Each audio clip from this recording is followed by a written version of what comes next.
था, बिल्कुल सही कहा आपने, इंटरनल कंट्रोल को। तीसरा क्या था, proper disclosure of financial information. Disclosure किसके अनुसार होना चाहिए, स्टैट्यू के अनुसार। किसके अनुसार बोलो, स्टैट्यू के अनुसार। मतलब क्या कि जो भी लॉ की रिक्वायरमेंट्स होती है ना, वो लॉ के अनुसार क्या होना चाहिए, हमारा रेलेवेंट डिस्क्लोजर होना चाहिए, ठीक है ना। चलिए सर, अच्छा मुझे बताइए, कौन व्यक्ति फाइनेंशियल स्टेटमेंट्स को बनाता है, ऑडिटर, ऑडिटर क्या बात कर, मैनेजमेंट, ठीक है। मैं तो कौन व्यक्ति ऑडिट करता है, ऑडिटर।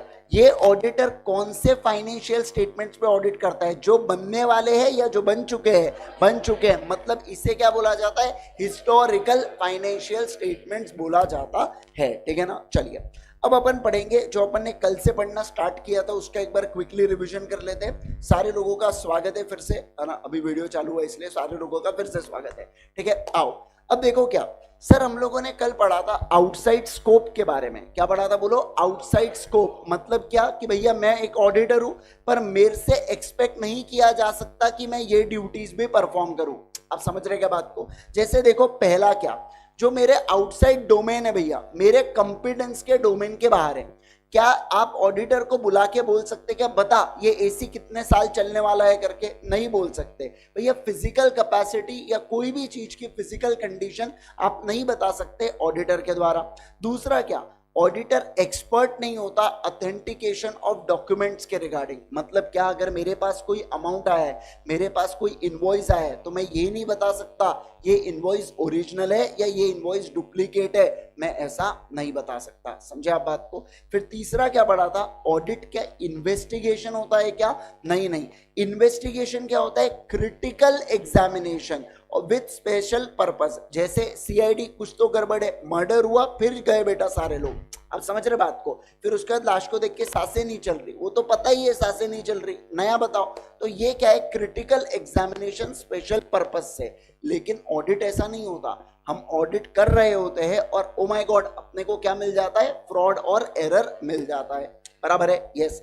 अब देखो क्या, ये तीन है बेटा आउटसाइड स्कोप के रिगार्डिंग, ये जो तीन पॉइंटर्स है ना, ये आउटसाइड स्कोप के रिगार्डिंग आते हैं, ठीक है। चलो आओ नेक्स्ट, फिर अपन ने क्या देखा था, फिर अपन ने देखा था मोस्ट इंपॉर्टेंट क्वेश्चन जो बात करता है इनहेरिटेंट लिमिटेशंस ऑफ ऑडिट के बारे में। किसके बारे में बोलो, इनहेरिटेंट लिमिटेशंस ऑफ ऑडिट। देखो भैया, मैं बता रहा हूं आपको कि ऑडिट जो है ना, वो रीजनेबल अश्योरेंस देने में मदद करता है।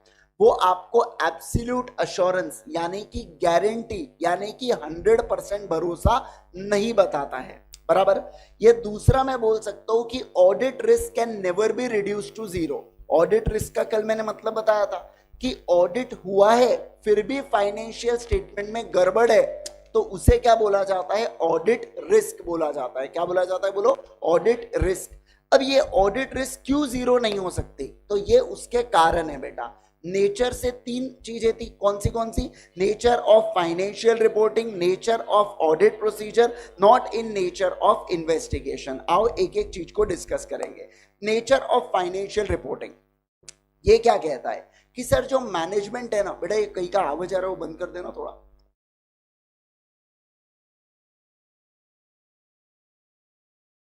हाँ चलो आओ ध्यान दो। अपन ने क्या पढ़ा था कि जो मैनेजमेंट है ना, ये क्या बनाता है, फाइनेंशियल स्टेटमेंट्स को बनाता है। क्या बनाता है बोलो, फाइनेंशियल स्टेटमेंट्स को। तो मैनेजमेंट फाइनेंशियल स्टेटमेंट्स बनाते वक्त कुछ ना कुछ जजमेंट लेता हूंगा, आपको लगता नहीं, कोई ना कोई जजमेंट लेता हूंगा। जैसे provision for bad and doubtful debts, इस बार 10% बनाएंगे, पिछले बार 7% बनाया था, इस बार WDV लगाएंगे, SLM नहीं लगाएंगे, या मान लो हो सकता है वेटेड एवरेज के जगह हम लोग फीफो लगाए। अलग अलग जजमेंट मैनेजमेंट ले सकता है, कोई प्रॉब्लम नहीं। अब ये जितने भी जजमेंट्स होते हैं ना, ये सारे के सारे सब्जेक्टिव डिसीजन होते हैं। क्या होते हैं बोलो, सब्जेक्टिव डिसीजन। मतलब ये पर्सन टू पर्सन डिफर करते हैं। तो अगर कोई चीज सब्जेक्टिव है तो मैं कैसे उसके ऊपर 100% भरोसा बता सकता हूं, आप समझ रहे बात को। मतलब जैसे देखो, आंसर जो भी अगर मैं आपको कोई क्वेश्चन दूं तो आप सारे लोग सही आंसर लिखेंगे, लेकिन सबका लिखने का तरीका अलग अलग होगा। आंसर वही होगा पर लिखने का तरीका अलग अलग होगा, बराबर। तो ये सब कुछ सही, पर मैं 100% भरोसा नहीं बता सकता। इसलिए बोला गया कि एब्सोल्यूट अश्योरेंस नहीं दिया जा सकता है ऑडिटर के द्वारा। फिर देखो क्या, कि जो मैनेजमेंट होता है ना, ये फाइनेंशियल स्टेटमेंट्स को प्रिपेयर करता है और ये इंटरनल कंट्रोल को भी लगाता है। दोनों की जिम्मेवारी किसकी है? मैनेजमेंट की है, ठीक है, ओके। लेकिन मुझे बताइए, क्या 100% इंटरनल कंट्रोल रिलायबल रहने वाले हैं? क्या नहीं रहने वाले, कुछ ना कुछ उसके अंदर भी कमियां रहने वाली है। जैसे मान लो हल्दीराम में हम लोग जाते, एक जगह से कूपन लेते, दूसरे जगह से काउंटर से प्रोडक्ट को डिलीवर करवाते, बराबर। मिठाई बाहर से कलेक्ट करते, कूपन कहीं और बनता, पेमेंट कहीं और करता, सही बात है। तो अब आप सोच के देखो, मान लो मैंने आधे किलो की मिठाई खरीदा, मैंने उससे क्या, मैंने उसको बोला एक काम कर, तू 250 ग्राम का ही बिल मार। मैंने बिल 250 ग्राम का लिया और मैंने पे कर दिया 250, मेरे पास आ गई रिसीट। अब आप सोच के देखो, जिसने मिठाई पैक किया और बाहर जो डिलीवरी काउंटर पे मुझे दे रहा है, अगर वो दोनों की मिली जुली भगत हो, तो ऐसे केस के अंदर क्या मैं इंटरनल कंट्रोल को ओवरराइड कर सकता हूँ? क्या कर सकता हूँ? आप समझ रहे है ना? तो अब ये क्या हुआ बेटा, ये बोला जा रहा है कि इंटरनल कंट्रोल में भी अपने आप में कुछ कमी होती है, तो उसके कारण भी आप 100% भरोसा नहीं बता सकते फाइनेंशियल स्टेटमेंट्स के ऊपर, ठीक है सर। दूसरा देखो क्या बोला गया, नेचर ऑफ ऑडिट प्रोसीजर। अब जो ऑडिटर होता है ना, ये क्या लगाता है? Audit procedure. बोलो क्या लगाता है? Audit procedure. मैंने कल आपको बताया था, ऑडिट प्रोसीजर मतलब क्या? ऐसे तरीके जिससे मैं क्या ऑब्टेन करूंगा? Audit evidence. क्या ऑब्टेन करूंगा? बोलो ऑडिट एविडेंस। ऑडिट एविडेंस की मदद से मैं किसके ऊपर जाऊंगा? कंक्लूजन की मदद पे, और कंक्लूजन की मदद से मैं अपना ओपिनियन दे देता हूं। जैसे देखो यार, मान लो मम्मी खाना पका रही है, अब सब्जी चल रही है, अब ऐसे केस के अंदर मम्मी एक निकाल के, आलू को निकाल के देखती है, प्रेस करके देखती है, ठीक है। अगर आलू पक गया तो मम्मी क्या कंक्लूजन पे पहुंचेंगी? कि सारी सब्जी पक गई होंगी, और ओपिनियन क्या होगा? चलो आओ खाना खाने। समझ रहे क्या आप बात को? तो ये यही तो ऑडिटर भी कर रहा है। ऑडिटर फाइनेंशियल स्टेटमेंट में जाता है, चेक करता है, ऑडिट प्रोसीजर लगाता है, उसको एविडेंस मिलते हैं, एविडेंस की मदद से कंक्लूजन, कंक्लूजन की मदद से ओपिनियन, बराबर है ना? बस यही है। अब देखोगे इसमें भी कुछ कमी है। क्या ऑडिटर सारे ट्रांजैक्शन चेक कर सकता है? क्या नहीं सर, प्रैक्टिकली पॉसिबल नहीं है 100% ट्रांजैक्शन को चेक करना। दूसरा क्या हो सकता है? मैनेजमेंट कंप्लीट इंफॉर्मेशन ही ना दे। मैंने मैनेजमेंट से बहुत कहा मुझे मार्च के सेल्स इनवॉइस दो, मैनेजमेंट ने दिए, लेकिन 10 सेल्स इनवॉइस मिसिंग थे, बोले चूहे खा गए। आप समझ रहे क्या? मैं क्या करूंगा? आप ये बताइए, मैं कुछ नहीं कर सकता। तीसरा, हो सकता है मैनेजमेंट ही फ्रॉड के अंदर इन्वॉल्व हो। देखो एम्प्लॉय फ्रॉड है ना, लोअर लेवल पर होता है, पर अगर मैनेजमेंट ने फ्रॉड कर दिया ना, वो डिफिकल्ट टू लोकेट हो जाएगा। क्योंकि जो व्यक्ति फाइनेंशियल स्टेटमेंट्स बना रहा है, जो व्यक्ति इंटरनल कंट्रोल को लगा रहा है, क्या आपको लगता नहीं वो आसानी से छुपा सकता है फ्रॉड को? बराबर है ना? तो इसलिए बोला गया कि अगर मैनेजमेंट ही फ्रॉड के अंदर इन्वॉल्व हो गया तो मैं 100% जजमेंट दे पाऊंगा? क्या नहीं सर, नहीं दे पाऊंगा, 100% भरोसा नहीं मिल पाएगा। उसके बाद बोला जा रहा है कि जो ऑडिट होता है ना, ये इन्वेस्टिगेशन के नेचर का नहीं होता है। क्या कहा मैंने? बोलो, ये इन्वेस्टिगेशन के नेचर का नहीं होता है, ऐसा यहाँ पे बोल रखा है, ठीक है। मतलब क्या कि यहाँ पे आप पहले से सोच समझ के जाते हो? क्या नहीं सर, आप जाते हो और आपको फ्रॉड के बारे में पता चल जाता है। फिर बोला गया timeliness of financial reporting and decreasing in relevance of information over a period of time. मतलब जैसे जैसे समय आगे बढ़ता जाता है, उसकी वो जो इंफॉर्मेशन की अहमियत है वो कम कम होते जाती है। क्या? हाँ। तो इसलिए कोई भी कंपनी चाहती है कि फाइनेंशियल स्टेटमेंट जैसे ही एंड हो, उतने जल्दी से जल्दी वो लोग क्या कर ले? ऑडिट कर ले। इसलिए देखो क्या होता है कि अभी जो एजीएम होगा, उस एजीएम के अंदर ऑडिटर को अपॉइंट कर लिया जाता है इस करंट फाइनेंशियल ईयर के लिए, ताकि वो कुछ पीरियड्स के ऊपर ऑलरेडी ऑडिट परफॉर्म कर ले मार्च आने तक, जो हो चुके हैं। आप समझ रहे क्या बात को, है ना? ताकि जैसे ही मार्च एंड आया कि भैया तुरंत तुरंत क्या करे? कंपाइलेशन करे और फाइनेंशियल स्टेटमेंट्स को फाइनलाइज करे, ठीक है सर। फिर अपन ने देखा था फ्यूचर इवेंट। मुझे एक बात बताइए, क्या ऐसा है क्या कि मैंने अगर ओपिनियन दे दिया तो इसका मतलब ये कि कल चल के कंपनी को कुछ नहीं होने वाला है करके? ऐसा नहीं है। बहुत सारे जो एंटिटी होती है ना, उसके एनवायरमेंट में बहुत सारे फैक्टर्स होते हैं, और वो फैक्टर्स अफेक्ट करते हैं एंटिटी को। आप समझ रहे बात को? मतलब क्या, कुछ चीजें एंटिटी के भी कंट्रोल में नहीं होती। आप समझ रहे? जैसे मान लो अगर मैं बात करूं आपके साथ, मान लीजिए फेस टू फेस क्लासेस, अब किसे पता था कोविड आएगा और सब कुछ बंद होंगे? आप समझ रहे बात को? ये फैक्टर क्या मेरे हाथ में है? क्या मैं बोल रहा हूं चाइना चल कोविड भेज, ऐसा तो नहीं हो सकता। मेरे कंट्रोल में नहीं है ना कुछ चीजें। तो क्या बोला गया कि हो सकता है कुछ चीजें ऑडिटर के या एंटिटी के कंट्रोल के बाहर हो, इसलिए ऑडिटर अगर ओपिनियन देता है ना वो 100% भरोसे के साथ नहीं देता, समझ रहे, 100% भरोसे के साथ नहीं देता कि जो है सही है करके, कहीं ना कहीं कुछ ना कुछ कमी रहने वाली है, क्या डेफिनेटली रहने वाली है बेटा। ठीक है, चलिए आ जाओ। फिर अपन ने क्या पढ़ना चालू किया था, बेनिफिट्स ऑफ ऑडिट अपन ने पढ़ना चालू किए थे। आ जाओ इसको भी क्विकली पढ़ लेते। मुझे बताइए ऑडिट कराने के बाद एफएस की क्वालिटी बढ़ेगी या घटेगी? बढ़ेगी। क्वालिटी बढ़ेगी तो लोगों का कॉन्फिडेंस बढ़ेगा या घटेगा?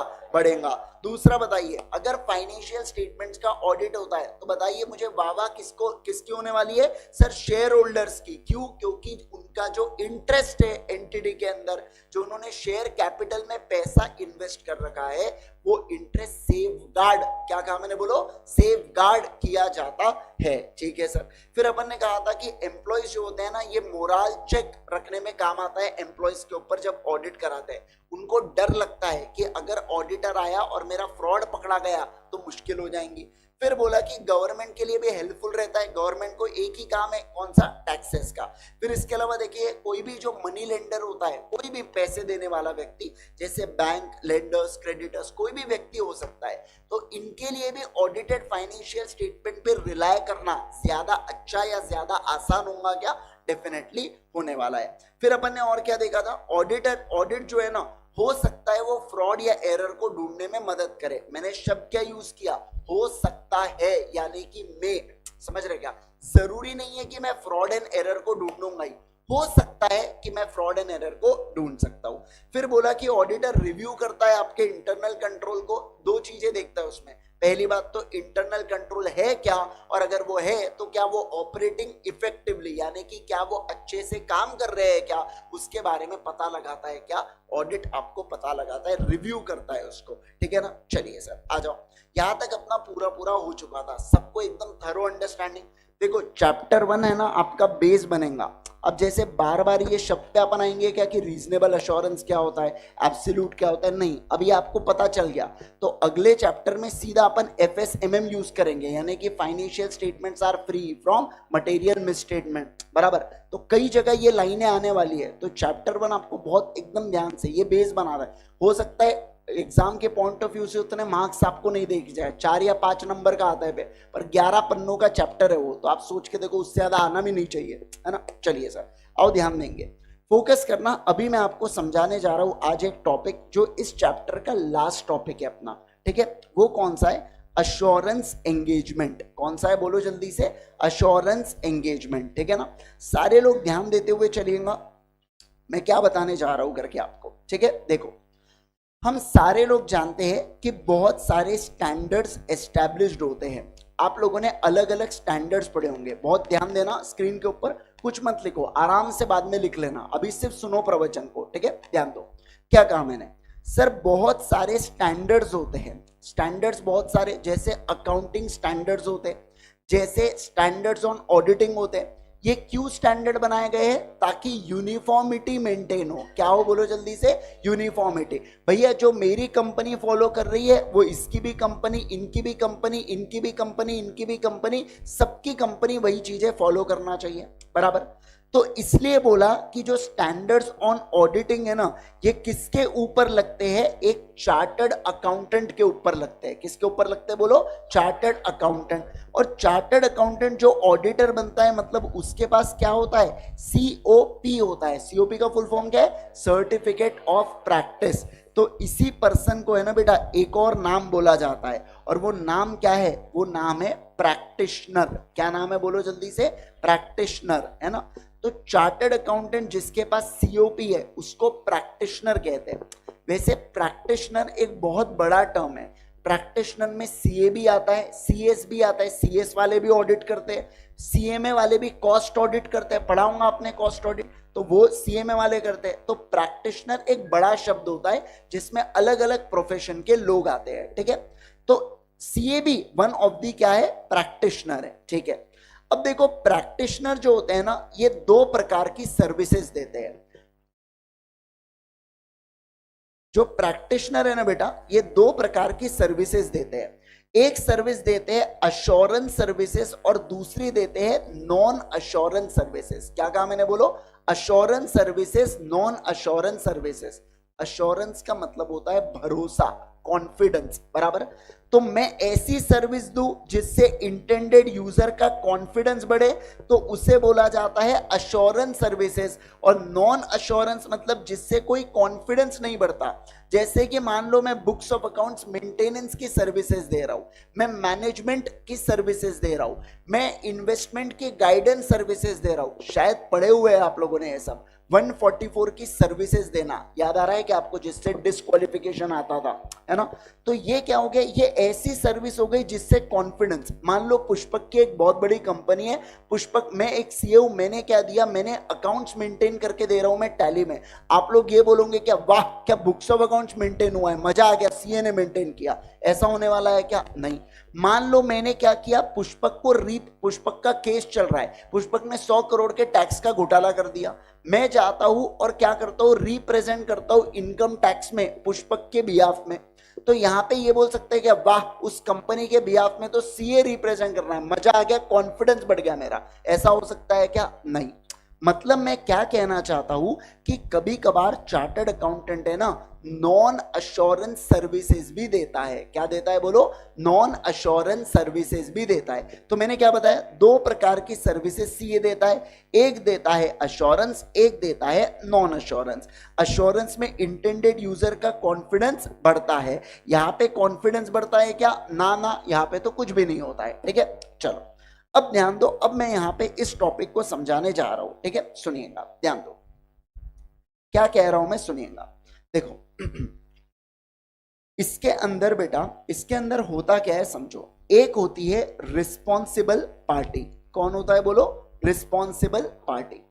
रिस्पॉन्सिबल पार्टी का काम होता है सब्जेक्ट मैटर को प्रिपेयर करना। क्या करना, बोलो, सब्जेक्ट मैटर को प्रिपेयर करना। जैसे मैनेजमेंट का काम होता है फाइनेंशियल स्टेटमेंट्स को प्रिपेयर करना। समझ गया आप बात को, तो अब आपको समझ गया होगा रिस्पॉन्सिबल पार्टी मतलब कौन और सब्जेक्ट मैटर मतलब कौन, बराबर। अब ये जो सब्जेक्ट मैटर है ना, ये क्या किया जाता है, ये एक क्राइटेरिया के अगेंस्ट बनाया जाता है। सर क्राइटेरिया क्या होंगे आपके हिसाब से फाइनेंशियल स्टेटमेंट्स को बनाने के, FRF यानी कि क्या, शेड्यूल 3, ऐसा मैं बोल सकता हूं क्या। तो मैनेजमेंट का काम है कि क्राइटेरिया के अगेंस्ट क्या बनाए, वो फाइनेंशियल स्टेटमेंट्स को बनाए। समझ रहे हैं आप बात को जो मैं कह रहा हूं, इतना समझा अभी तक, है ना, यस। अब क्या होगा मुझे बताइए, ये फाइनेंशियल स्टेटमेंट्स के ऊपर इंटेंडेड यूजर का भरोसा होने वाला है क्या, नहीं सर। देखो मुकेश अंबानी ने बोला फाइनेंशियल स्टेटमेंट में 100 लाख का प्रॉफिट हुआ, मैं कैसे मान लूं हुआ करके, मुझे थोड़ी समझ रहा है, हो सकता है कुछ घपलेबाजी किया हो। जैसे फोन पे या वो भारत पे था ना, उसके अंदर क्या हुआ था, उसके अंदर बेटा वो जो अश्नीर ग्रोवर थे, उन्होंने अपने वाइफ के जो पर्सनल एक्सपेंसेस थे, ब्यूटिफिकेशन के, पार्लर के खर्चे दनादन डेबिट मार दिए थे भारत पे में।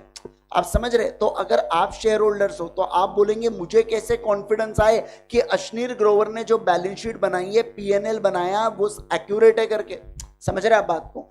तो क्या होता है, यहां पे एक प्रैक्टिशनर को अपॉइंट किया जाता है। क्या किया जाता है, बोलो, प्रैक्टिशनर को अपॉइंट किया जाता है।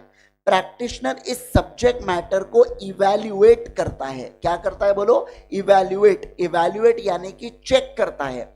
किसके अगेंस्ट, क्राइटेरिया के अगेंस्ट। मतलब क्या कि अब सोचो ना, फाइनेंशियल स्टेटमेंट से क्राइटेरिया के अगेंस्ट बनाया गया, क्या वो क्राइटेरिया के अगेंस्ट सही में प्रॉपर तरीके से बनाया क्या, और नहीं बनाया तो रिपोर्ट करो, बनाया तो भी रिपोर्ट करो। समझ रहे, मतलब ये प्रैक्टिशनर इवैल्यूएट करके क्या देता है बेटा, अपना ओपिनियन देता है। बोलो क्या देता है, ओपिनियन देता है। अब समझे क्या बात को मैं जो कह रहा हूं, ओपिनियन देता है। और इस ओपिनियन से क्या इंटेंडेड यूजर का कॉन्फिडेंस बढ़ा क्या, हाँ सर बढ़ा।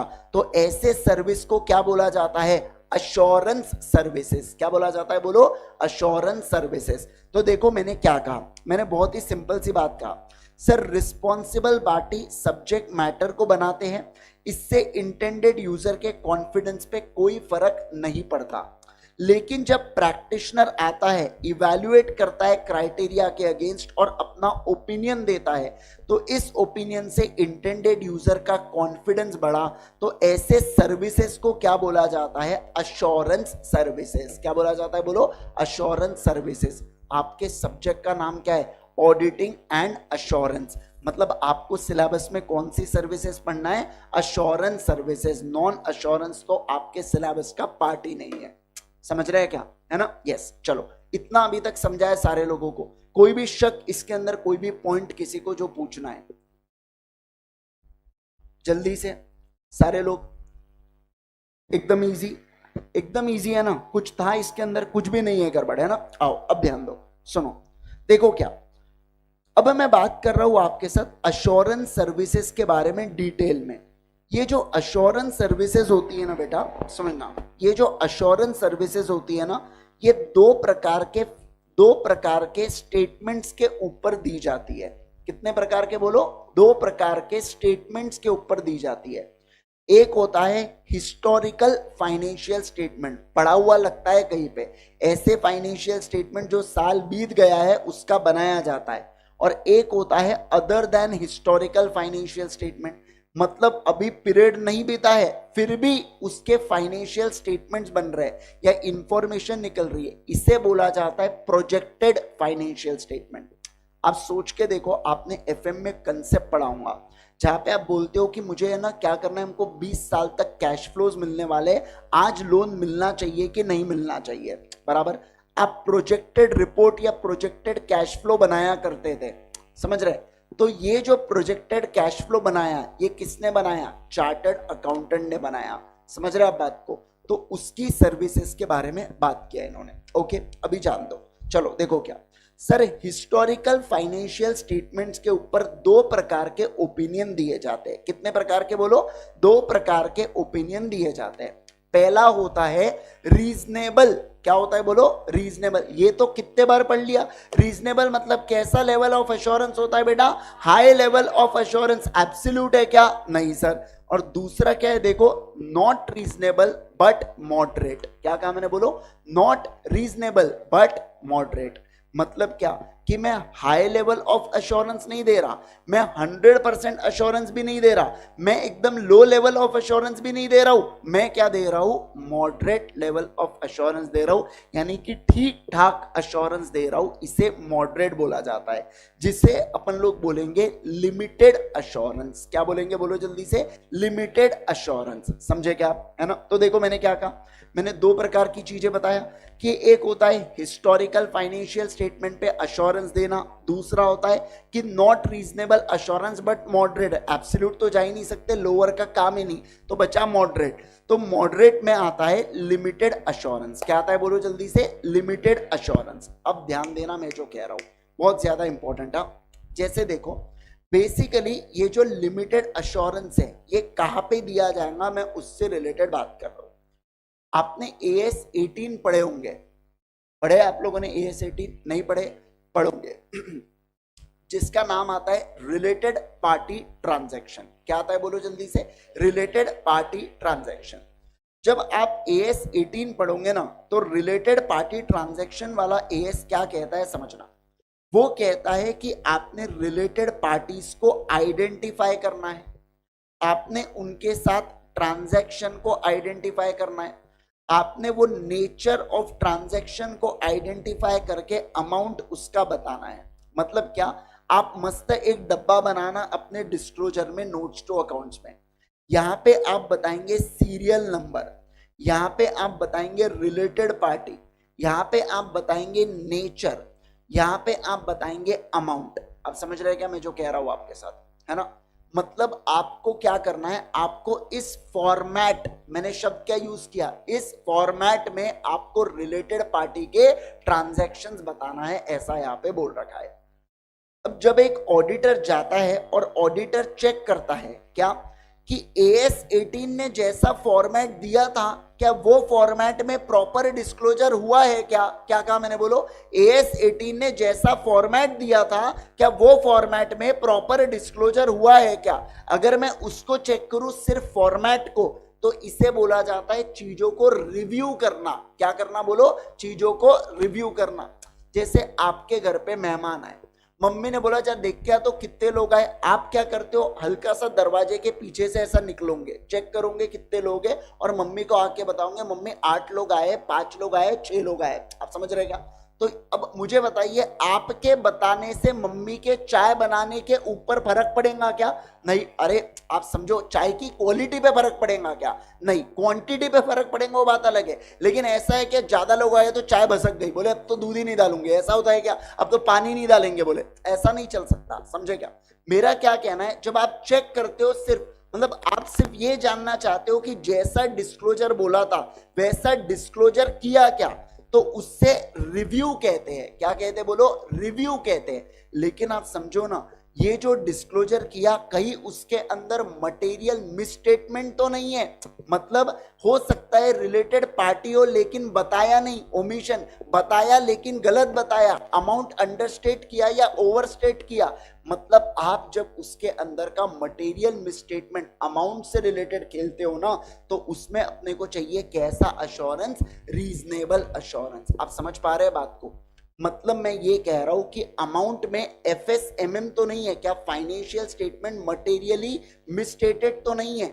उसके लिए मुझे रीजनेबल भरोसा चाहिए।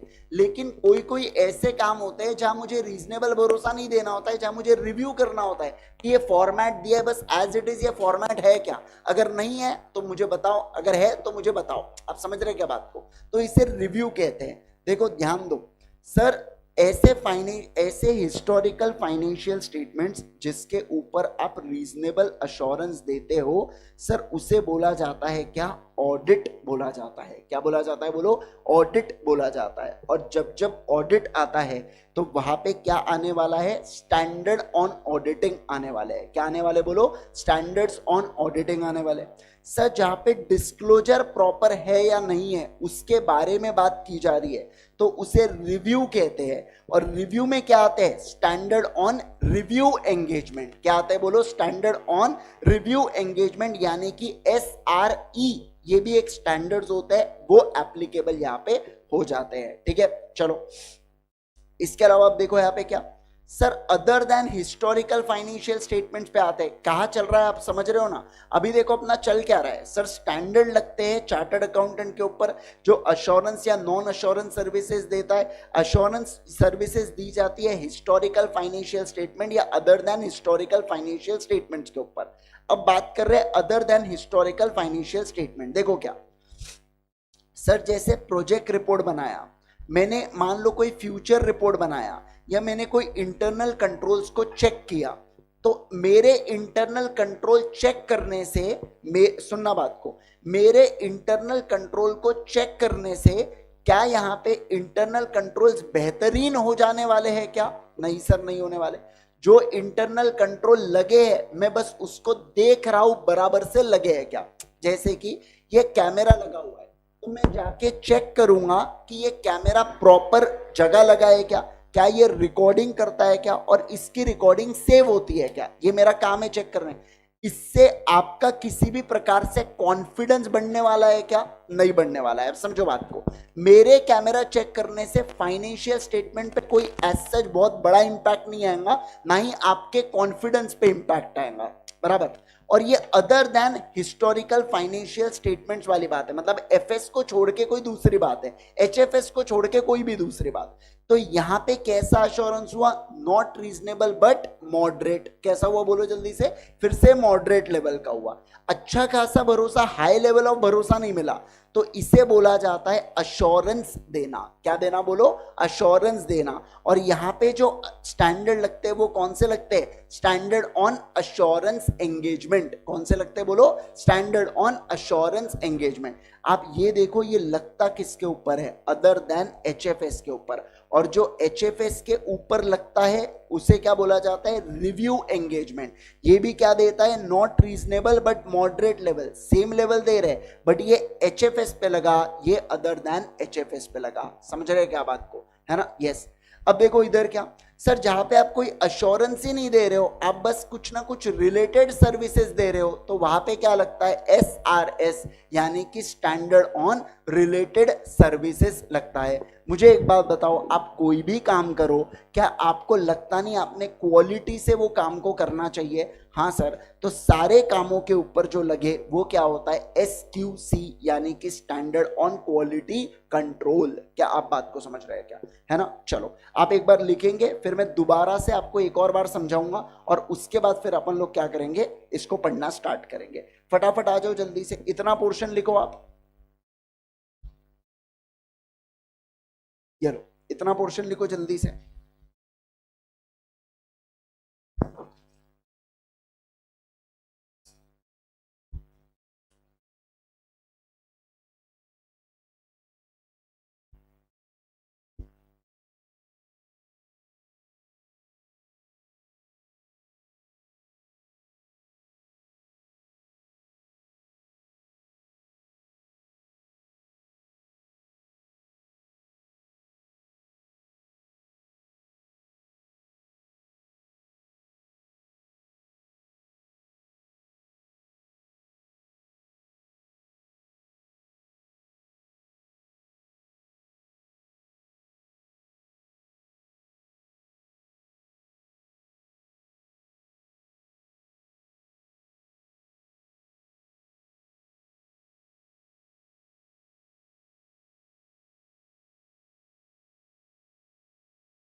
चलो डन है, ये लो नीचे तो।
क्या? ये देखना है इधर साइड का, ये future report IC check not reasonable but moderate level, इसे अश्योरेंस बोलेंगे, standard on assurance engagement SAE इसके ऊपर लगता है। ये नंबर आप कॉपी मत करना अभी, ये मैं आपको बाद में समझाऊंगा तब कॉपी करना। हाँ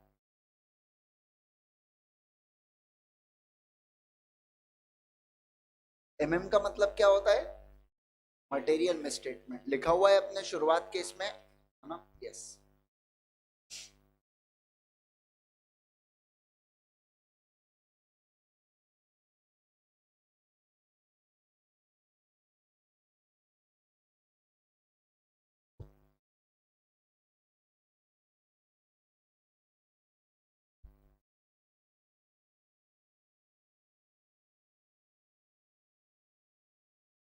चलो हो गया, बोलो बोलो। अब मैं भेजने के बाद कॉपी कर लेना उतना, है ना? चलो आओ ध्यान दो। चलो एक आधा कुछ क्वेश्चन वोश्चन देखते हैं एमसीक्यू वगैरह, है ना? आओ एक minute.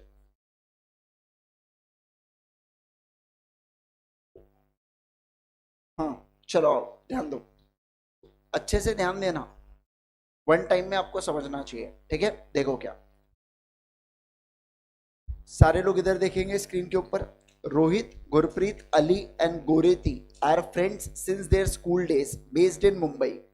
They have cleared their CA foundation exams in same attempt and now plan to appear for CA inter exams. All of them are avid news listeners and regularly keep a track on business news even on social media. Okay.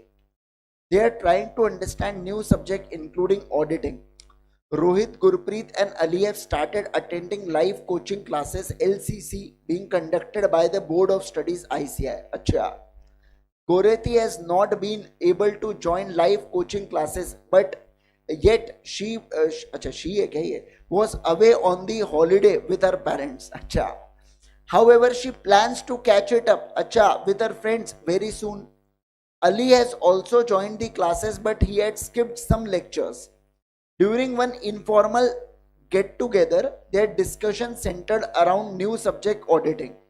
They discuss many things regarding nature, scope, benefits, and general practical issues. Goreti was regular in keeping track of audited results of companies being published in leading newspaper. Her view was that audited financial statements of company gives 100% guarantee to different stakeholders. It is the main reason behind so much reliance upon auditing. But she could not understand why wrongdoings in financial statements are being discovered after many years have gone by. Ali also concurred with her view and added that when financial statements are audited, each and every transaction appear in the books of accounts are verified. However, he could not give clarity to Goreti. Gurpreet was of the opinion that audit was conducted on the basis of sample checking. He was also with the view that audited financial statements are not guarantee against the probable wrongdoings in FS या financial statement matters. कौन सही बोल रहा है आपके हिसाब से? गुरप्रीत सही बोल रहा है, ठीक है? आओ. Not to left behind, Rohit also jumped in the fray. He supported Gurpreet and added something bit of his own. जान दो. अब देखो पहला, Gurpreet was of the view that audited financial statements are not guarantee against the probable wrongdoing of financial matters of company. What kind of assurance does financial statements provide? तो देखो, अगर मैं आपको एक बात बताऊं, जितने भी MCQs है ना, पहले कोशिश करना कि क्वेश्चन पढ़ के आपको डायरेक्टली आंसर आप सोचो, क्योंकि गलती से आपने, अभी ये तो बहुत ही चिल्लर वाला MCQ है, लेकिन अगर गलती से आपने MCQ देखे ना तो आपको कंफ्यूजन ज्यादा हो जाएगा, बराबर? तो पहले आंसर फॉर्म करने की कोशिश करो, और नहीं आया तो MCQ फिर तो है ही अपने पास ऑप्शन, तो इसका आंसर क्या होगा? रीजनेबल अश्योरेंस अपने को देने का कोशिश करता है, ठीक है? अब देखो सर, रीजनेबल अश्योरेंस हर जगह है, बहुत बढ़िया, पर रीजनेबल का मतलब क्या होता है? High level of assurance. तो कौन सा दिख रहा है ऑप्शन? सी ऑप्शन आपको दिख रहा है, ठीक है? अब देखो, Rohit added that auditor can force an employ of company to provide him required information and documents. Can he do so? कर सकता है क्या? याद है आपको कौन सा पॉइंट? तो take him on a oath, याद आ रहा है वो ऐसा पॉइंट वो कर सकता है क्या? नहीं कर सकता सर ऑडिटर। तो आंसर तो नो है, इतना पक्का है। ठीक है, चलो अब पढ़ते हैं नो के अंदर के options. No, he can not do so, he can only request for providing necessary information but it can not be forced, है ना। उसके अलावा no, he can not, he has no right of seeking, नहीं, इसका answer क्या होगा? सी होगा। उसके पास राइट टू इंफॉर्मेशन होता है बट वो किसी को फोर्स नहीं कर सकता। ठीक है, ओके।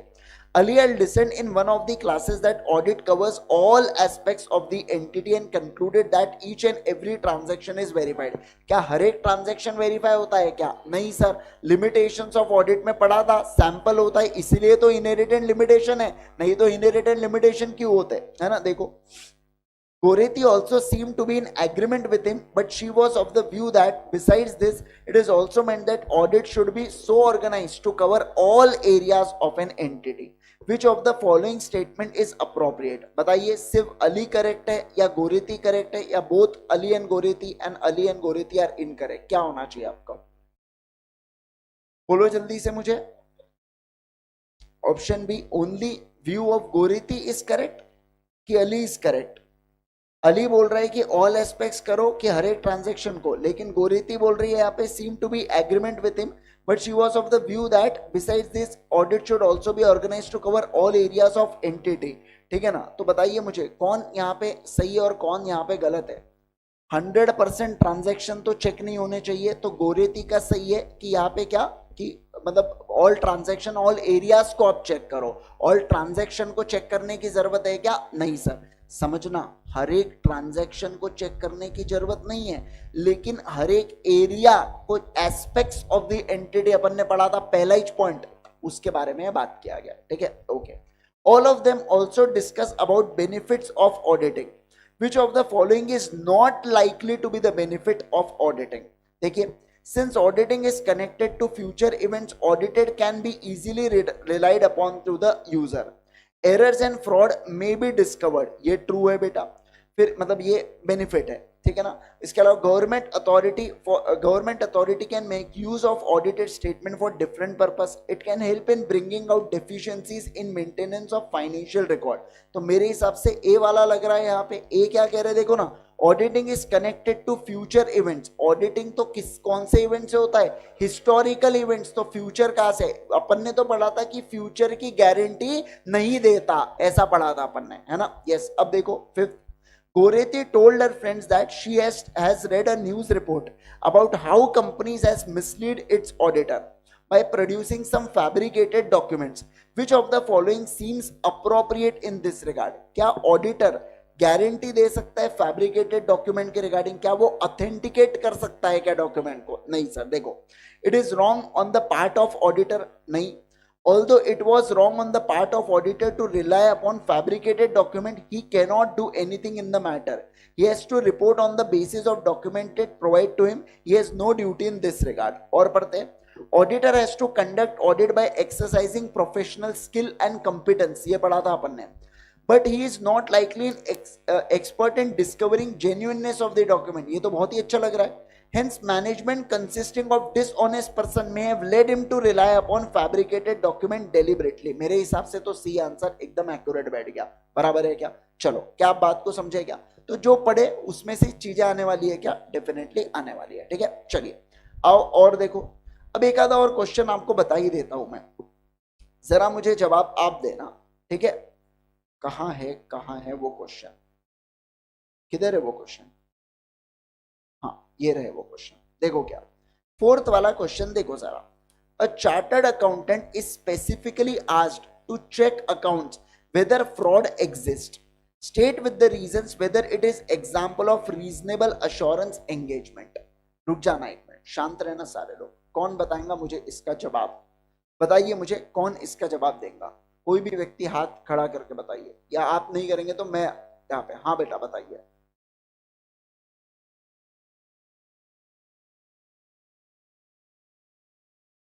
बराबर।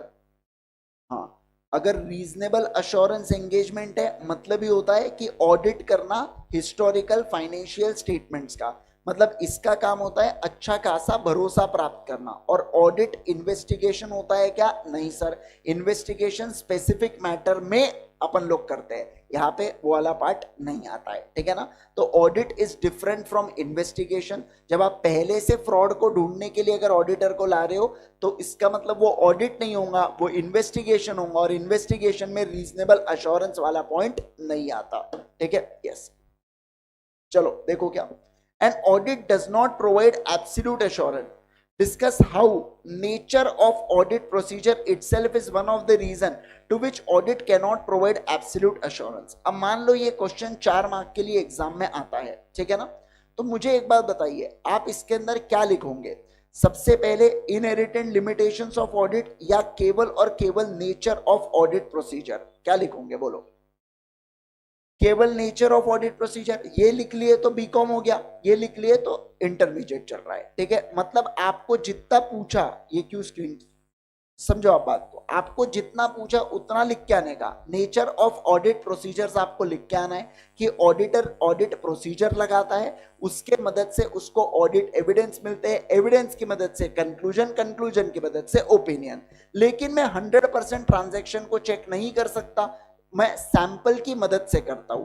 कभी कभार मैंने डॉक्यूमेंट मांगा बट मैनेजमेंट ने नहीं दिया, या कभी कभार मैनेजमेंट ने डॉक्यूमेंट दिया बट वो खराब दिया, या मैनेजमेंट ही फ्रॉड के अंदर इन्वॉल्व है, तो मेरे ऑडिट प्रोसीजर लगाने से कुछ होने वाला है क्या?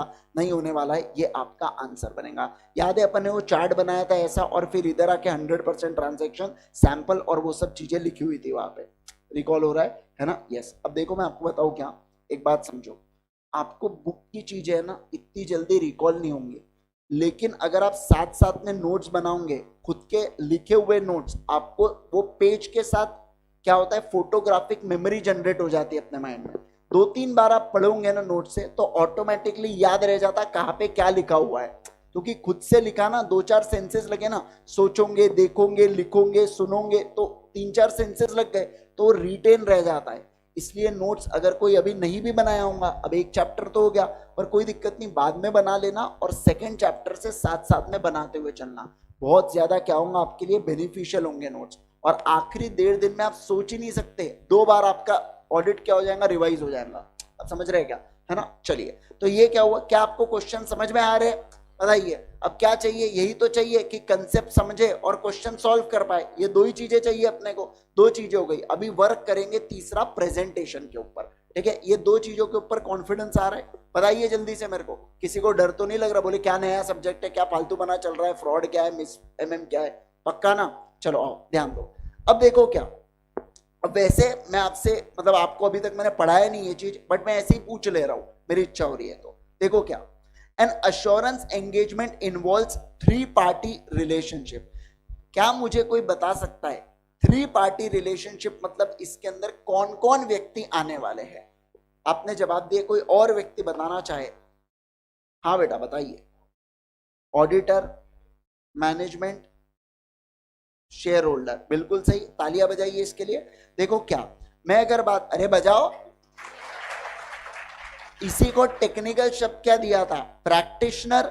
इसी को क्या दिया था, अरे बोलो ना, मैनेजमेंट को क्या बोलते हैं, रिस्पॉन्सिबल पार्टी, और इन्हें बोला जाता है इंटेंडेड यूजर। तो ये होते हैं 3 पार्टी रिलेशनशिप, इसलिए बोला जाता है किसको, अश्योरेंस एंगेजमेंट को, बराबर है ना? चलिए अब आ जाओ, अब अपन चालू करते हैं एक एक चीजों को रीड करना जो अपन ने पढ़ा हुआ है, ठीक है। देखो सबसे पहले एक और बार आपको रिवाइज करवा देता हूं, अश्योरेंस एंगेजमेंट का मतलब क्या है। अश्योरेंस एंगेजमेंट का अर्थ क्या होता है, देखो sir, responsible party subject matter को प्रिपेयर करता है, इनके ऊपर इंटेंडेड यूजर को भरोसा नहीं होता, तो प्रैक्टिशनर को बुलाते हैं जो इवैल्यूएट करता है अगेंस्ट क्राइटेरिया और अपना ओपिनियन देता है, जिसके कारण इंटेंडेड यूजर को कॉन्फिडेंस आता है। क्या? बिल्कुल बिल्कुल आता है। आपने चार्ट बना चुके हैं, अब नहीं लिखे तो भी चलेगा, ठीक है। अब देखो इसके अंदर एलिमेंट्स है, कौन से 3 पार्टी रिलेशनशिप। क्या है बोलो जल्दी से, 3 पार्टी रिलेशनशिप। कौन कौन है बताइए? पहला प्रैक्टिशनर, दूसरा रिस्पॉन्सिबल पार्टी, तीसरा इंटेंडेड यूजर। प्रैक्टिशनर का अर्थ कौन होता है, जो ऑडिट करता है, और हिंदी में बताओ मेरे को, रिस्पॉन्सिबल पार्टी मतलब जिसके लिए ऑडिट किया जा रहा है, बराबर। और आखिरी में क्या हो गया, इंटेंडेड यूजर, यानी कि जो अपने को अपॉइंट करता है। समझो, रिस्पॉन्सिबल पार्टी सब्जेक्ट मैटर को प्रिपेयर करता है, बराबर, और जिसके लिए हम लोग ऑडिट करते हैं वो होते हैं कौन, इंटेंडेड यूजर। कौन होते हैं बोलो, इंटेंडेड यूजर। आओ देखो, person who provides assurance is known as practitioner. Practitioner ज्यादा बड़ा शब्द है ऑडिटर से, क्योंकि ऑडिटर केवल और केवल रिलेट करता है HFS, यानी कि क्या होता है, हिस्टोरिकल फाइनेंशियल स्टेटमेंट्स। कॉन्फिडेंस है? चलो सर आ जाओ आगे। Party responsible for preparation of subject matter. मुझे बताइए अपने केस में, ऑडिट के केस में सब्जेक्ट मैटर क्या होता है? सर फाइनेंशियल स्टेटमेंट्स हमारे सब्जेक्ट मैटर होता है। जो कौन बनाता है? मैनेजमेंट बनाता है। कौन बनाता है बोलो? मैनेजमेंट। तो यहां पे लिख के रखो मैनेजमेंट, ठीक है। अच्छा आपने नहीं लिखा है, कोई दिक्कत नहीं, आ जाओ। फिर आता है तीसरा कौन सा? Intended user. इंटेंडेड यूजर का क्या अर्थ है? देखो, पर्सन फॉर हुम अश्योरेंस रिपोर्ट इज प्रिपेयर्ड, मतलब जिसके लिए आप अपनी ऑडिट रिपोर्ट प्रिपेयर कर रहे हो उसे बोला जाता है क्या? बोलो ना जल्दी से, क्या बोलते हैं उसे? इंटेंडेड यूजर, ठीक है ना। चलो आओ दोस्तों, कंप्यूटर स्क्रीन के ऊपर देखो, यहाँ पे देखो क्या क्या बोला जा रहा है यहाँ पे? Independent auditors report. क्या बोला? क्या बोलो? Independent auditors report. क्या बोला है? 2 members of Reliance industries limited. मैं आपसे पूछना चाहता हूं यहाँ पे कि मुझे बताइए रिस्पॉन्सिबल पार्टी कौन है? बिल्कुल सही कह रहे हैं आप, रिस्पॉन्सिबल पार्टी ये है। मेंबर्स कौन है? Intended user. और बेटा यहाँ पे प्रैक्टिशनर कौन हुए? ये लोग प्रैक्टिशनर हुए, ठीक है ना। कौन हुए प्रैक्टिशनर? ये लोग। 2 लोग है, 2 ऑडिटर है। जॉइंट ऑडिट इसको बोला जाता है जब 2 या 2 से ज्यादा लोग मिलकर ऑडिट करते हैं एक एंटिटी का। ये SR बार्टली बॉय है और ये DCS है, बिग फोर्स की सब्सिडरीज में आती है SR में। मतलब अच्छी, मतलब आप समझ लो बिग फोर की तुलना में ये कंपनी ज्यादा नहीं, 44 करोड़ की ऑडिट फीस दी गई थी 21-22 में दोनों कंपनीज को, मतलब लगभग फिर भी 20-22 करोड़ पर फर्म गया होगा यहाँ पे, ठीक है। आ जाइए, वो सिर्फ एक्सटर्नल ऑडिट, इंटरनल का अलग जाता है, टैक्स का अलग जाता है, GST का अलग जाता है, पर बड़े कंपनी के कंप्लायंसेस उतने होते हैं तो इसलिए बाय डिफॉल्ट उनको देना ही पड़ता है उतना पैसा, ठीक है ना। चलिए सर आ जाओ यहाँ पे, ध्यान दो। उसके बाद देखो क्या, अब ये क्या हुआ? 3 पार्टी रिलेशनशिप खत्म। आगे देखिए, appropriate subject matter. Subject matter का मतलब क्या है? देखो सर, ऐसा इंफॉर्मेशन जो एग्जामाइन करना है, किसको एग्जामाइन करना है? प्रैक्टिशनर को। अच्छा, एग्जामाइन या इवैल्यूएट किसके अगेंस्ट करता है वो? क्राइटेरिया। क्राइटेरिया अपने केस में क्या है? शेड्यूल 3। क्या क्राइटेरिया है बोलो? शेड्यूल 3। क्या बात है, देखो अब ये हो गया सूटेबल क्राइटेरिया, मतलब बेंचमार्क, जैसे कि लॉ हो सकता है, गाइडेंस नोट हो सकता है, ऐसे हो सकते हैं, AS हो सकते हैं, ये सारे के सारे सूटेबल क्राइटेरिया होते हैं। जैसे GST का लॉ अगर नहीं भी पढ़ा तो समझ लो बात को, जैसे मैं अगर कोई परचेस कर रहा हूं तो परचेस पे इनपुट टैक्स क्रेडिट मिलता है, पर इनपुट टैक्स क्रेडिट तभी मिलता है जब गुड्स भी आना चाहिए, इनवॉइस भी आना चाहिए, समझे क्या? मान लो इनवॉइस आ गया, गुड्स नहीं आया तो ITC नहीं मिलता, गुड्स आ गया इनवॉइस नहीं आया तो ITC नहीं मिलता, बराबर। तो मैं जब इन बातों को इवैल्यूएट करूं तो उसे क्या बोला जाता है? सूटेबल क्राइटेरिया बोला जाता है। ओके, नेक्स्ट सर, एविडेंस कैसा होना चाहिए? सफिशिएंट एंड अप्रोप्रिएट में। मैंने ऐसे ही बीच में सफिशिएंट और अप्रोप्रिएट का मतलब आपको बताया था, नहीं भी याद होगा तो कोई टेंशन नहीं। क्या था, कोई बता सकता है क्या? सफिशिएंट का मतलब क्या होता है?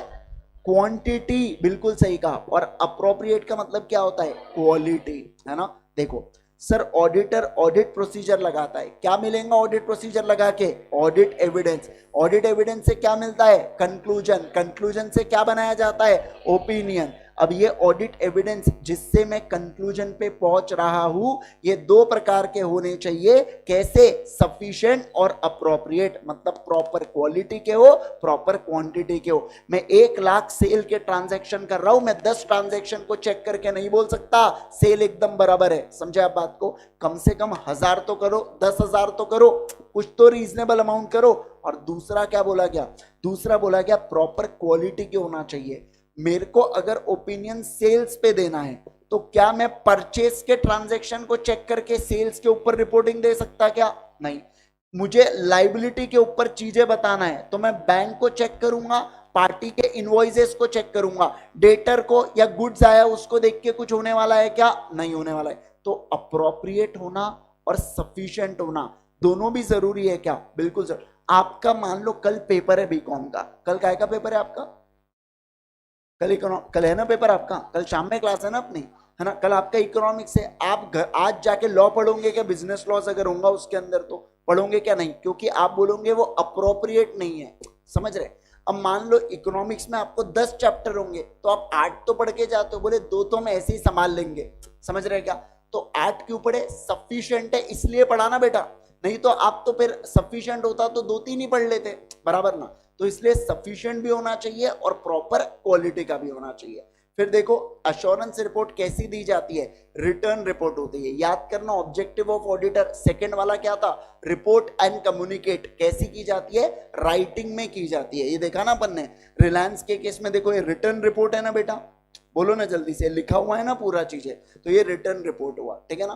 तो जब अपना चैप्टर नंबर 11 होगा, इसके बाद तो चैप्टर 2 होगा, फिर चैप्टर नंबर 11 होगा, तो 11 के अंदर ये जो मैटर्स है ना, ये पूरे मैटर्स अपने को समझना पड़ता है कि कौन से पैराग्राफ में कौन सा मैटर लिखा जाता है। ये अपन लोग रिलायंस के रिपोर्ट से समझेंगे पूरा, ठीक है ना? चलो आ जाओ भी। तो ये हुआ रिटर्न अश्योरेंस रिपोर्ट, आ जाएंगे। चलो अब एक एक चीजों को पढ़ना स्टार्ट करते हैं जो अपन ने पूरी पूरी अंडरस्टैंडिंग ले ली है उसके ऊपर, ठीक है? आ जाओ, टाइम है ना अभी? हाँ बहुत टाइम, क्या बात है। और देखो क्या meaning of assurance engagement. assurance engagement means engagement in which practitioner क्या करता है? express conclusion designed to enhance degree of confidence of intended user other than responsible party। responsible party तो prepare करती है FS को, है ना? मैं तो intended user के क्या बना रहा हूं? कॉन्फिडेंस बढ़ा रहा हूं about evaluation या measurement of subject matter against criteria। मतलब सर देखो क्या रिस्पॉन्सिबल पार्टी प्रिपेयर करती है सब्जेक्ट मैटर को, मैं उसको इवेल्युएट करता हूं क्राइटेरिया के अगेंस्ट, मैं जो अपना ओपिनियन दूं इससे किसका कॉन्फिडेंस बढ़े? आईयू का, यानी कि इंटेंडेड यूजर का। क्या सारे लोगों को एकदम क्लियर? किसी को कोई कंफ्यूजन? अभी किसी को भी कोई कंफ्यूजन बता दो मेरे को अभी, सारे लोग। आपको बेटा कोई कंफ्यूजन? आपको चश्मे पक्का? चश्मेश नहीं, मैं खुद हूं तो मैं क्या बोलूं उसको। बहुत ही हो जाएंगे। आओ चलो ध्यान दो। Elements of assurance engagement, sir इसके अंदर क्या क्या एलिमेंट है ये देख लो। पहला 3 पार्टी रिलेशनशिप, अच्छा इन्वॉल्विंग कौन? Practitioner, responsible party and intended user. देखो an assurance engagement itself involves 3 parties. क्या होना चाहिए बोलो? ये 3 पार्टीज, ठीक है? पहला क्या है? प्रैक्टिशनर है, is a person who provides assurance. Practitioner मतलब ऐसा व्यक्ति जो भरोसा दिलाता है ना? Okay. The term practitioner is broader then auditor. ये तो ऑडिटर से भी बड़ा टर्म है इस, क्योंकि ऑडिटर में केवल सीए प्लस सीओपी आता है, यहाँ पे सीए में सबको लपेट लिया, ठीक है? ओके। अब देखो audit is related to historical information, whereas practitioner में provide assurance not necessary to historical FS। अपन ने चार्ट में देखा था HFS other than HFS और दूसरी सर्विसेज, ठीक है? अब देखो a responsible party is a party responsible for preparing subject matter, bracket में लिख के रख दो मैनेजमेंट।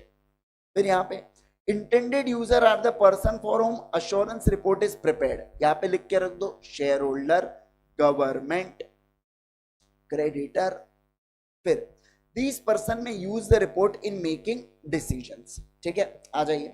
फिर आता है an appropriate subject matter, it refers to information to be examined by the practitioner. क्या बोला गया यहाँ पे? ऐसा इंफॉर्मेशन जो मैं क्या करूंगा? एग्जामाइन करूंगा। क्या करूंगा बोलो? एग्जामाइन करूंगा, ठीक है?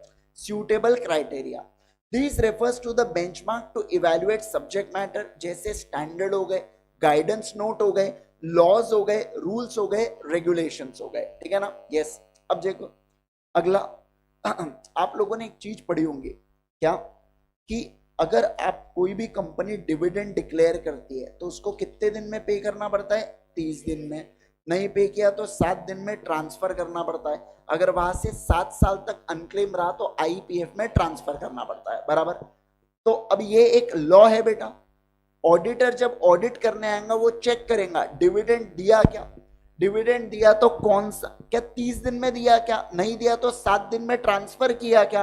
और अगर 7 दिन, मान दो सर ऐसा हुआ होगा ना, आज से 7 साल पहले कोई डिविडेंड डिक्लेयर किया था और वो आज तक अनक्लेम्ड है, तो उस डिविडेंड को IPF में डाला क्या? चेक कौन करेगा? ऑडिटर। मैं क्या चेक कर रहा हूं? डिविडेंड को। डिविडेंड हुआ सब्जेक्ट मैटर, ऑडिटर यानी प्रैक्टिशनर, और अगेंस्ट क्राइटेरिया यानी कि कंपनीज एक्ट का सेक्शन नंबर 123 से लेके 128 तक के जो भी प्रोविजंस है मैं उसको चेक करूंगा क्या, डेफिनेटली करूंगा, समझे, है ना। आ जाओ sir next. sufficient and appropriate evidence. The practitioner performs assurance engagement to obtain sufficient and appropriate evidence. It is the basis of evidence that conclusions are arrived on the opinion formed by the auditor. Sufficient relates to the quantity of evidence, appropriate relates to the quality of audit evidence. Quantity और quality दोनों चीजें आ जाती है। अब देखो next, a written assurance report in appropriate form. A written report containing conclusions that conveys the assurance about the subject matter. The assurance written report is an outcome of assurance engagement. Simple सी बात है, मुझे अगर बुलाया गया है तो किस बात के लिए, ताकि मैं क्या करूं, रिपोर्ट करूं। बोलो क्या करूं मैं, रिपोर्ट करूं। एकदम इजी इजी। किसी को अभी तक कोई भी दिक्कत पूछ लीजिए जल्दी से, कोई भी क्वेश्चन।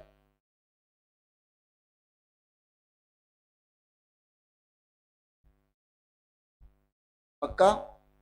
चलो आगे बढ़े, एक बार गो थ्रू कर लो चाहे तो।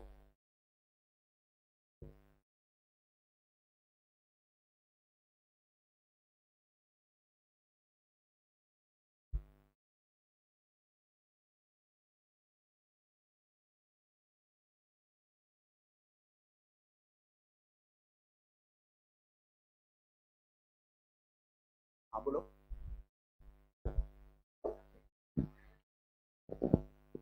आगे बढ़ेंगे अपन। ऐसे 210 करके होता है agreeing the terms of engagement. वो ये कहता है कि अगर आपको 5 साल के लिए अपॉइंट किया है तो 1 साल एंगेजमेंट लेटर बना लो तो आप कंटिन्यू कर सकते हो। लेकिन आपको अगले साल ऐसा महसूस होता है कि मेरे एंगेजमेंट लेटर में जो मैंने दिया था ना, वो मैंने कोई दूसरे मैनेजमेंट को दिया था और अब मैनेजमेंट चेंज हो गया है, या आपको रिन्यू करने की महसूस जरूरत होती है, तब आप रिन्यू करना, अदरवाइज आप कंटिन्यू करते हुए चलो। ऐसा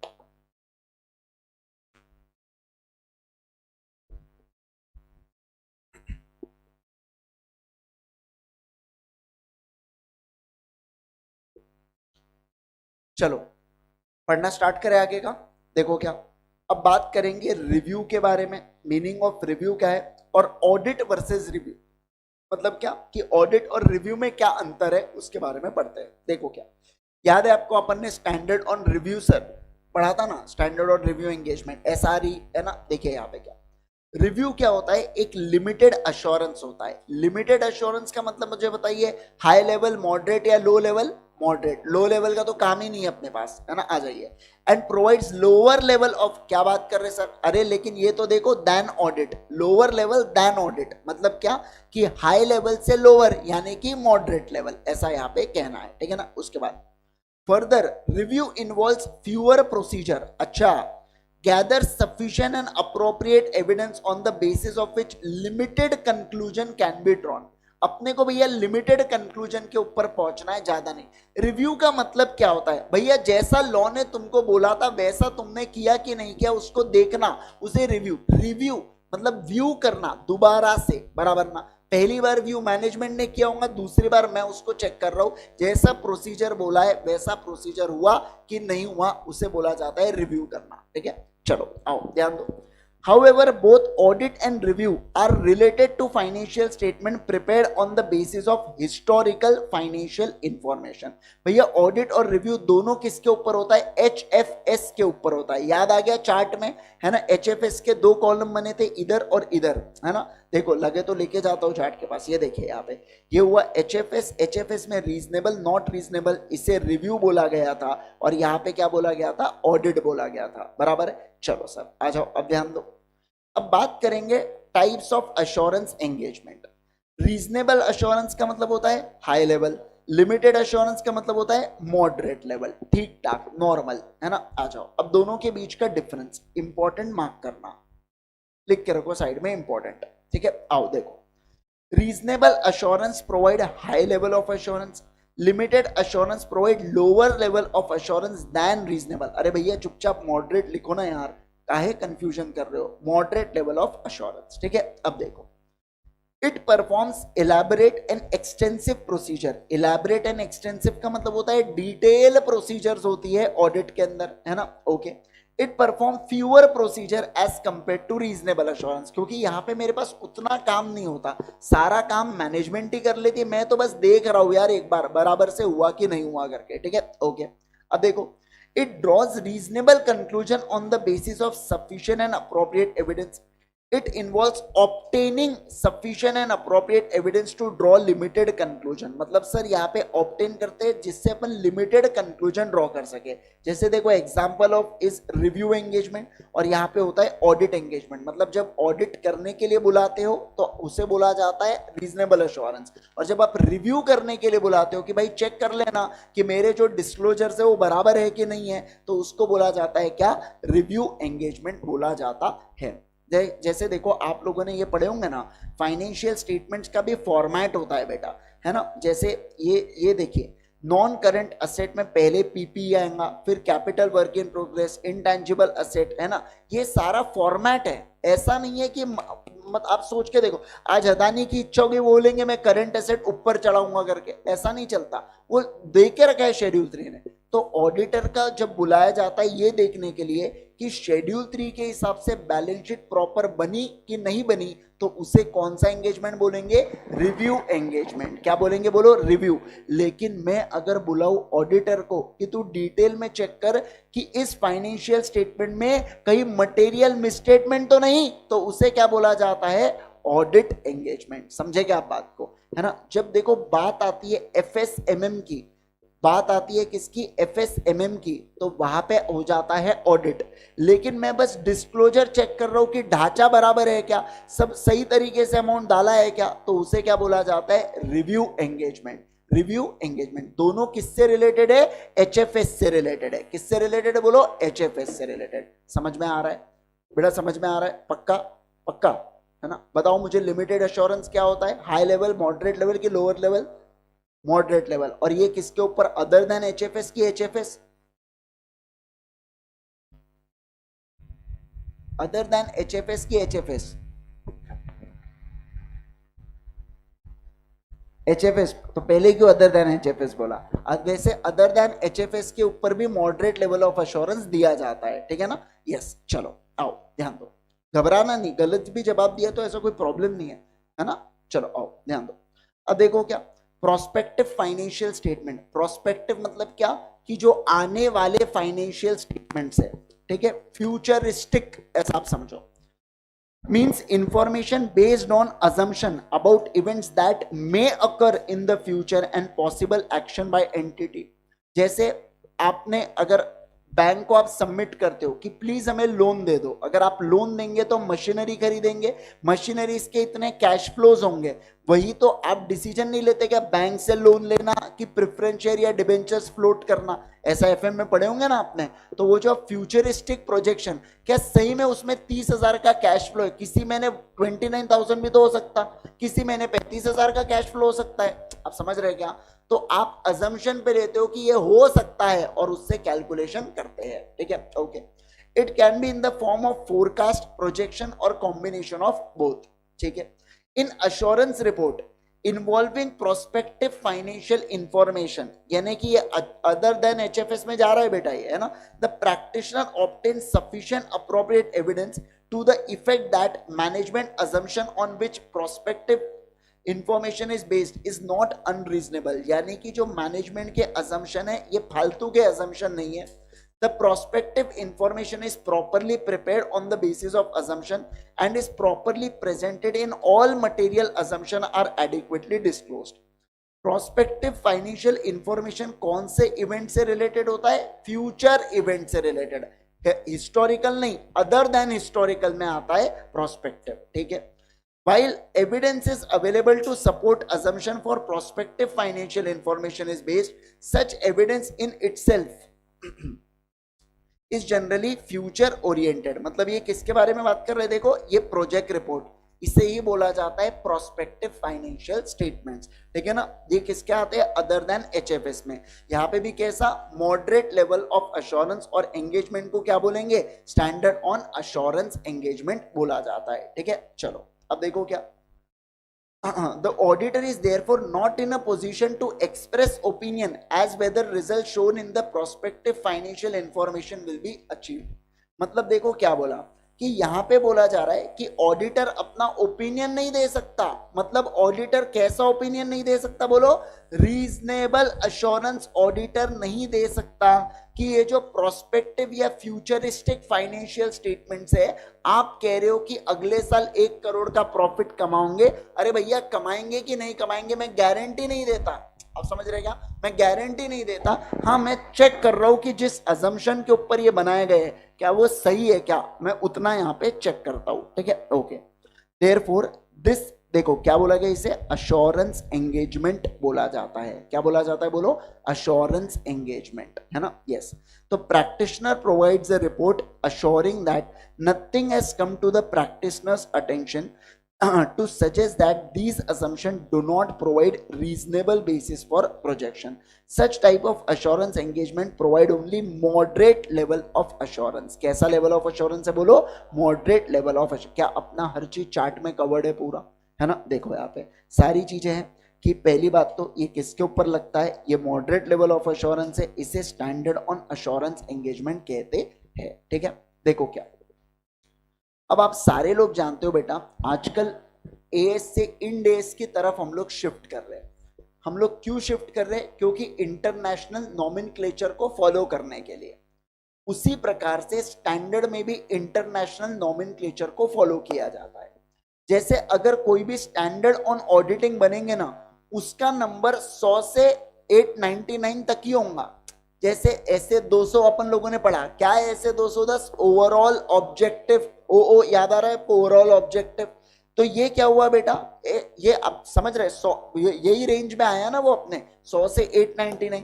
उसी प्रकार से अगर स्टैंडर्ड ऑन रिव्यू एंगेजमेंट है ना, तो ये 2000 से 2699 की कैटेगरी में ही आ सकता है। सर ये 1000 से कहाँ चले गए? कहीं पे भी जाने दो, यहां नहीं है बस वो। ठीक है, इसके अलावा स्टैंडर्ड ऑन अश्योरेंस एंगेजमेंट 3000 से 3699 तक ही आ सकते हैं। समझ रहे? इसके अलावा अगर मैं बात करूं एसक्यूसी, तो ये 1 से लेके 99 तक ही आ सकता है, बराबर।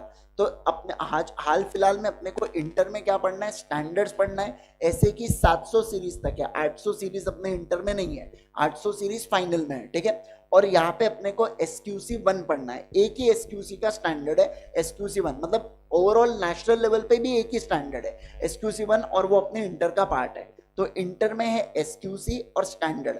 मतलब सर ये रिलेटेड सर्विसेज और ऐसे ही कब पढ़ने मिलेगा? तो ये आप जब फाइनल में जाएंगे तो फाइनल में सबको आता है। मतलब जो इंटर के स्टैंडर्ड है वो भी आते हैं, जो फाइनल के खुद के स्टैंडर्ड है वो भी आते हैं, और फाइनल का जो खुद का अलग अपने आप में एक जो अलग टॉपिक्स है वो भी उसके अंदर जुड़ जाते हैं। सब कुछ फाइनल में होता है ना? चलो, तो ये क्या हुआ बेटा, ये अपने को पढ़ना है कौन से? एक तो स्टैंडर्ड पढ़ना है अपने को, और दूसरा क्या पढ़ना है? एसक्यूसी पढ़ना है। बोलो क्या पढ़ना है? एसक्यूसी। एसक्यूसी का फुल फॉर्म क्या है? स्टैंडर्ड ऑन क्वालिटी कंट्रोल, बराबर है ना? चलिए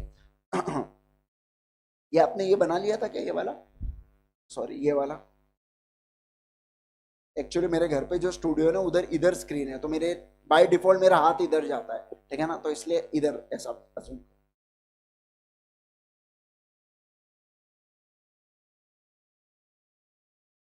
लिख लो जल्दी से कि सारे के ऊपर लगता है क्या?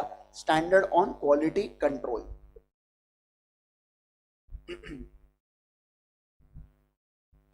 रेंज डाल दो वहां पे 1 से लेके 99। पहले वहां पे जगह नहीं होंगी आपके इसमें, है ना? ठीक है, नहीं भी डाले तो आगे आने वाला है, तो बुक में ही मार्क कर लेना उसको। Not that much important.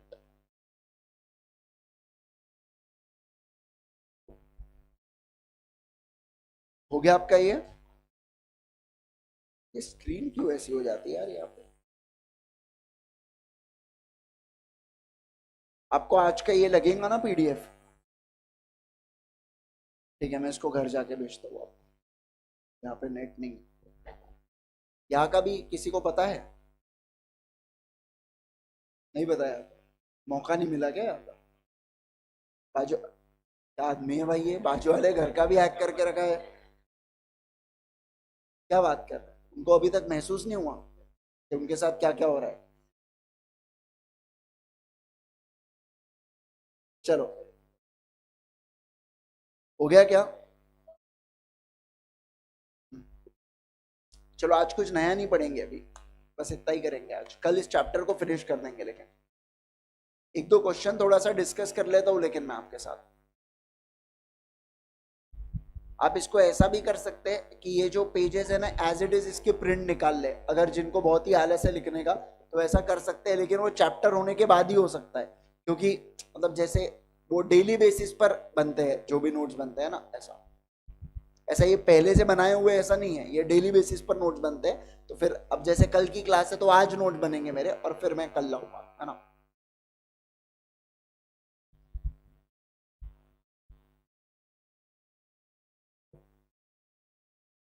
चलो हो गया क्या? बोलो। है तो सिर्फ 3 ही पेज, बट ठीक है। अच्छा ये पढ़ लो ना, और ध्यान दो, इसको पढ़ो, सिर्फ इतना कर लेते हैं अभी। देखो क्या, the following standard issued by ICAI council are known as क्या, are known as engagement standards. देखो क्या, स्टैंडर्ड्स ऑन ऑडिटिंग ऐसे विच अप्लाइज ऑन किसके ऊपर, हिस्टोरिकल फाइनेंशियल इंफॉर्मेशन के ऊपर या स्टेटमेंट्स के ऊपर। स्टैंडर्ड ऑन रिव्यू एंगेजमेंट, ये भी किसके ऊपर लगता है, review of historical financial information, बराबर, yes. Standard on assurance engagement, ये किसके ऊपर लगता है, अश्योरेंस एंगेजमेंट। देखो क्या, other than audits and review of historical information, ठीक है ना, मतलब अदर देन HFS के ऊपर ये चीज लगती है। अब देखो, standard on related services which apply in agreed upon procedures to information compilation engagement and other related service engagement। Compilation का मतलब होता है कंसोलिडेशन ऑफ अकाउंट्स। पढ़े क्या आपने अकाउंट्स के अंदर, कंसोलिडेशन होने का है अभी, है ना। तो कंसोलिडेशन यानी कि क्या, जो कंपनी होती है जैसे रिलायंस है, उसकी कितनी सारी सब्सिडरीज है बेटा, आप समझ रहे क्या। रिलायंस का धंधा देखेंगे तो अपन पागल हो जाएंगे, है ना, खत्म ही नहीं होता उसका। जैसे देखो, अगर मैं बात करूं आपके साथ, ऐसा सेम बाकी लोगों के साथ भी है। कहा गया रिलायंस, हाँ ये देखो, ये रिलायंस का पोर्टफोलियो आप ऐसा समझिए, है ना।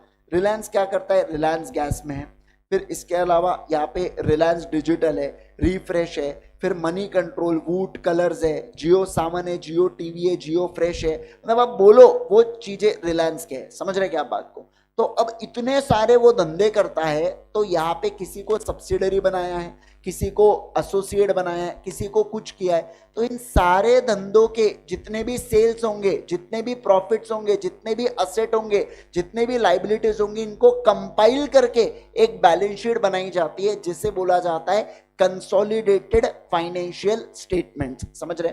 तो ये जो CFS होते हैं ना, ये CFS करके देना, ये भी ऑडिटर का काम है क्या, मतलब ऑडिटर नहीं सॉरी, ये भी एक पर्सन का काम है क्या, चार्टर्ड अकाउंटेंट सर्विसेज दे सकता है क्या, बिल्कुल बिल्कुल दे सकता है, समझे आप बात को। तो ये सारी चीजें इसके अंदर आ जाती है, ठीक है। चलो, तो ये क्या था, ये अपन ने पढ़ा बेटा, कौन सी चीजें कि कौन से स्टैंडर्ड होते हैं। आपको ये ना MCQ में पूछे जा सकते हैं कि बताओ हिस्टोरिकल फाइनेंशियल स्टेटमेंट में क्या लगता, बताओ अदर देन हिस्टोरिकल में क्या लगता है, बताओ कि कौन सा फाइनेंशियल स्टेटमेंट पे ही नहीं आता, है ना। तो आप बोलोगे रिलेटेड सर्विसेज नहीं आती, या आपको एग्जांपल देके बोलेंगे कि हमको कंपाइलेशन ऑफ अकाउंट्स करवाना है तो कौन सा स्टैंडर्ड लगेगा, तो आप बोलोगे ये रिलेटेड सर्विस है इसलिए SRS लगेंगे, समझ रहे क्या, है ना। तो ऐसी चीजें पूछी जा सकती है। चलिए, अभी भी 3 मिनट बचे हैं, तो मैं सोचता हूँ चलो एक और करेक्ट इनकरेक्ट डिस्कस कर ही लेता हूँ आपके साथ, है ना। आ जाइए, देखो पहला, the basic objective of audit does not change with reference to nature, size and form of entity.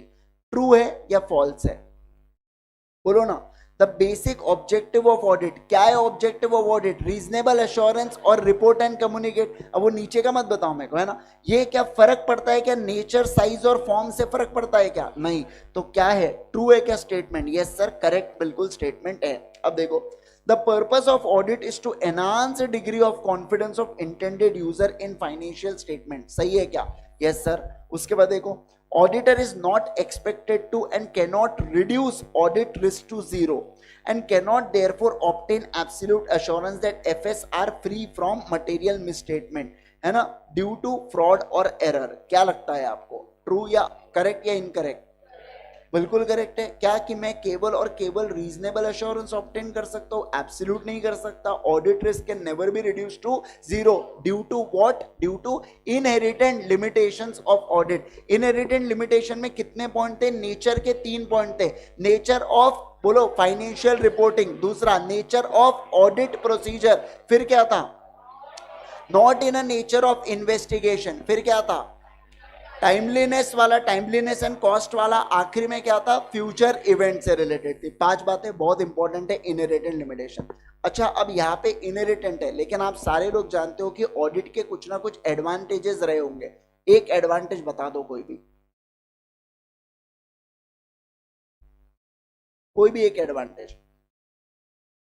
Intended user का वो क्या करता है? शेयर होल्डर के नहीं, शेयर होल्डर के कौन से इंटरेस्ट को प्रोटेक्ट करता है? वो फाइनेंशियल इंटरेस्ट। दूसरा, मॉरल चेक ऑन एम्प्लॉइज।